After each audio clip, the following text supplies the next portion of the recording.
En este video vamos a hablar acerca de la embriología del sistema respiratorio.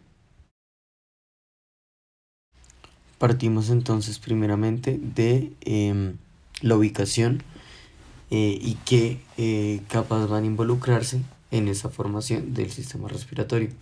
Tenemos entonces un papel fundamental en lo que es el intestino primitivo derivado del endodermo, específicamente el intestino primitivo anterior, el cual va a estar bordeado de el mesodermo, que está periféricamente a este. También vamos a tener un papel importante en lo que es la formación de los arcos branquiales con sus bolsas y con sus hendiduras, puesto que la luz de todo este sistema respiratorio parte de lo que es la cara, específicamente la naso y la orofaringe. Este entonces, digamos que primer segmento va a estar dado gracias por un surco que se conoce como el surco laringotraqueal. El surco laringotraqueal es un proceso que se da gracias a es una estructura que se da gracias a un proceso de apoptosis de las células del endodermo y que progresivamente van a generar un foramen, van a generar un agujero, el cual es la luz de este sistema respiratorio. Es importante resaltar que el papel del mesodermo es fundamental para que tanto este mismo tejido como el endodermo, que es el que está interno a este mesodermo, se logren diferenciar, proliferen y se diferencien cooperativamente para dar lugar a un sistema respiratorio adecuado para generar el proceso de hemostasis. Entonces, pues, tras generarse este surco laringotraqueal hacia una parte más inferior y ya teniendo relación con lo que es el intestino primitivo anterior, rodeada por mesodermo, tenemos la formación de un divertículo o la evaginación del mesodermo junto con el endodermo, al cual se le conoce como un divertículo respiratorio o divertículo laringotraqueal. Este divertículo va a proliferar gracias a la acción de morfógenos como SOX2, GATA4 y NKX2.1, el cual van a ser morfógenos que provienen del mesodermo y que van a diferenciar a este mesodermo mismo y al endodermo que lo rodea para que proliferen en un sentido cefalocaudal, es decir, de superior a inferior, y de un sentido posterior hacia anterior, puesto que la tráquea va a quedar en una posición más anterior que el esófago. Este divertículo entonces va a seguir proliferando hasta finalmente formar dos yemas o esbozos que conocemos como los esbozos pulmonares. Sin embargo, antes de que se formen estos esbozos, se tiene que cerrar por completo o se tienen que diferenciar por completo lo que es el esófago primitivo y la tráquea primitiva a través de unos rebordes que conocemos como los rebordes traqueoesofágicos. También cabe resaltar que estos esbozos pulmonares son los que van a dar lugar a los bronquios fuentes, tanto derecho como izquierdo.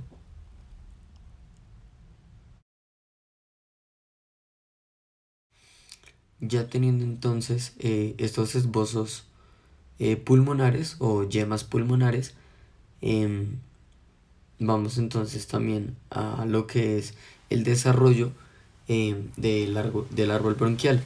Este principalmente está determinado por el endodermo, ya que el mesodermo se va a encargar de lo que es el mesénquima o el pulmón propiamente dicho y la pleura que rodea este pulmón. El mesodermo se divide en dos mesodermos, un mesodermo esplácnico que va a dar lugar a la pleura visceral, es decir, la que está adherida al pulmón propiamente dicho, y un mesodermo somático, mucho más periférico a este mesodermo esplácnico y que por ende va a dar lugar a lo que es la pleura parietal, es decir, el mesotelio más periférico del pulmón. Retomando entonces otra vez a lo que es el desarrollo del árbol bronquial, está determinado principalmente por el endodermo. Sin embargo, como se dijo anteriormente, el mesodermo interviene en cuanto a la expresión de morfógenos para que ambos logren diferenciarse y proliferar cooperativamente. Vamos entonces a tener un papel fundamental de lo que es el factor de crecimiento fibroelástico tipo 10, el cual se va a encargar de dar lugar al crecimiento o a la proliferación longitudinal de los bronquios.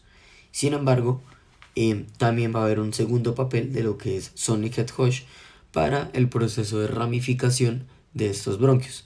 Es decir, que para generar el árbol bronquial se necesita tanto de FGF10 como de Sonic-Head-Hodge que interactúan intercaladamente para que, además de que prolifere este árbol bronquial, se ramifique y pueda abarcar todo lo que es el mesenquima de este pulmón.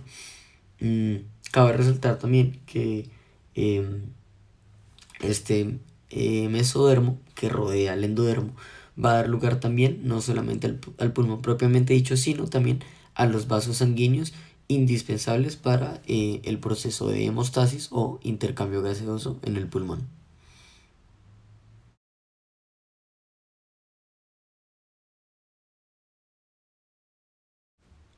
Enfatizando entonces un poco más de cómo se da este desarrollo del árbol bronquial, vamos a tener cuatro etapas fundamentales. Un periodo pseudoglandular, un periodo canalicular, un periodo sacoterminal y por último un periodo de maduración de esos alveolos, que es los últimos fragmentos que se forman de este árbol bronquial.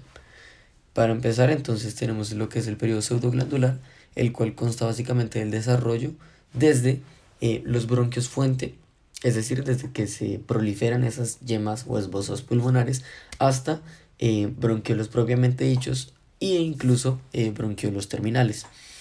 Mm, Cabe resaltar que este periodo se denomina periodo pseudoglandular debido a que el epitelio que está dado por este endodermo de todos estos bronquios, como tienen una función meramente conductora, es un epitelio cilíndrico pseudoestratificado especializado con cilios que me permiten el movimiento mecánico del moco producido por células caliciformes, las cuales están inmersas en este tejido epitelial.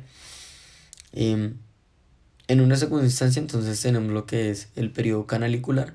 El periodo canalicular va desde bronquiolos propiamente dichos o bronquiolos terminales hasta bronquiolos respiratorios.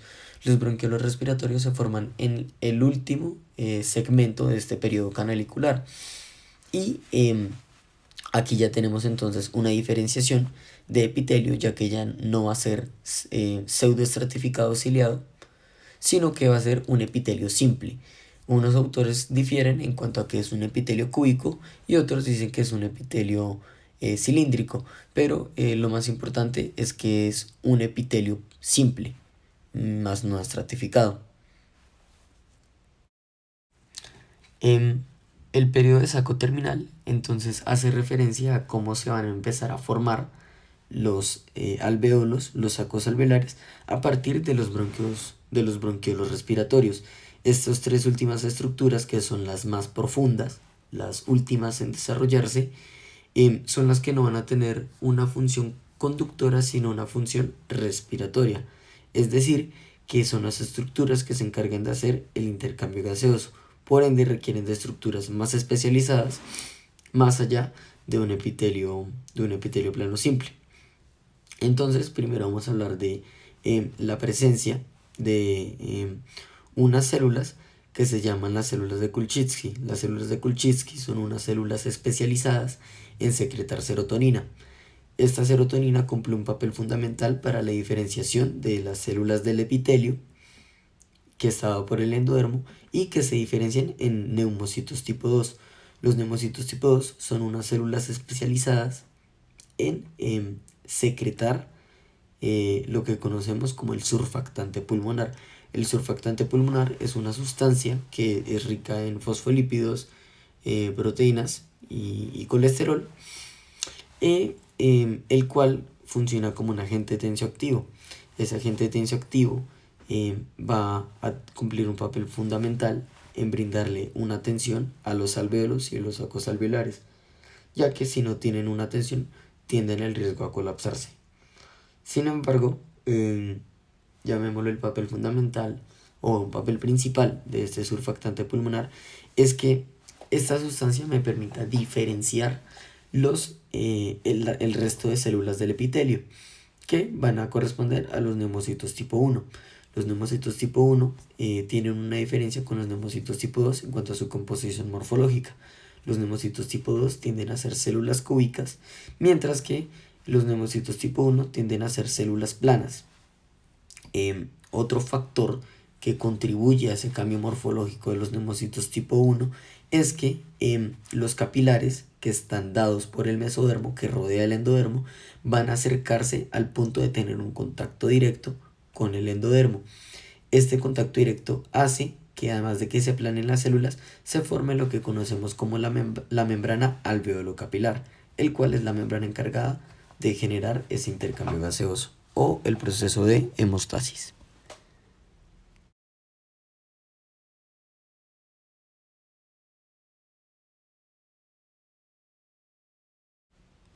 En esta imagen entonces podemos evidenciar cómo se constituye el epitelio de los sacos terminales y de los alveolos, el cual tienen tanto neumocitos tipo 2 como neumocitos tipo 1. Los neumocitos tipo 1 tienen pues un contacto directo con los capilares que se dan gracias al mesodermo y forman la membrana alveolo capilar, que permite pues el intercambio gaseoso.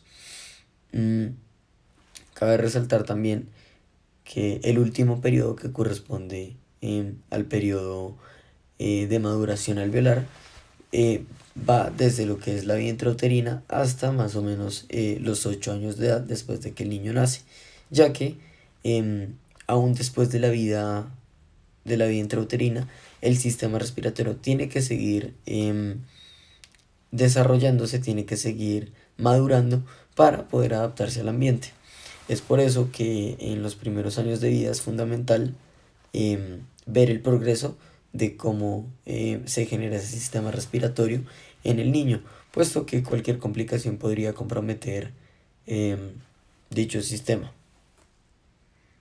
Además de eso, también cabe resaltar que el agente tensioactivo, que es el surfactante pulmonar, evita que los alvéolos se colapsen. En caso de que los alvéolos se colapsen, se genera lo que se conoce como la atelectasia. La atelectasia es básicamente una pérdida de la tensión de los alvéolos que